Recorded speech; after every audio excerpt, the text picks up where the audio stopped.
ఇవాల్టి అప్డేట్స్ చూద్దాం. ప్రకాశం జిల్లా ఎర్రగొండపాలెం కస్తూర్బా గురుకుల పాఠశాలలో hands of compassion TI project ఆధ్వర్యంలో హెచ్ఐవి, సుఖవ్యాధులు, మత్తు పదార్థాల వినియోగ విరమణపై అవగాహన సదస్సు జరిగింది. ప్రాజెక్టు మేనేజర్ కె బ్రహ్మయ్య మాట్లాడుతూ హెచ్ఐవి అంటువ్యాధి కాదని, ఇది రక్తం, సూదులు, అసురక్షిత లైంగిక సంబంధాలు గర్భిణీ తల్లి ద్వారా బిడ్డకు సంక్రమిస్తుందని వివరించారు.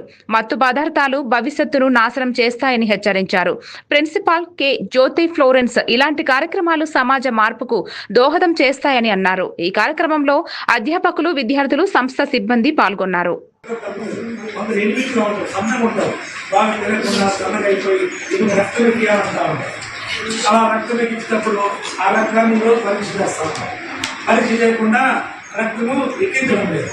కాబట్టి దాని ద్వారా కూడా వచ్చే అవకాశం ఉంది.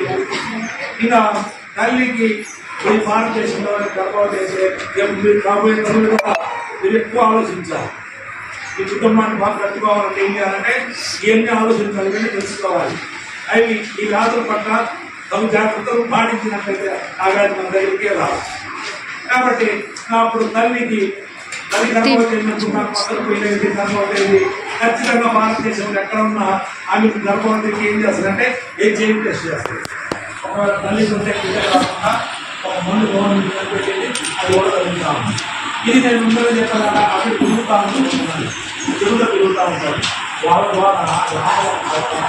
కాబట్టి అలాంటి వారు మనం ప్రభుత్వం కంట్రోల్ చేయకపోవడం, అలాంటి వారు ఈరోజు వస్తూ ఉంది.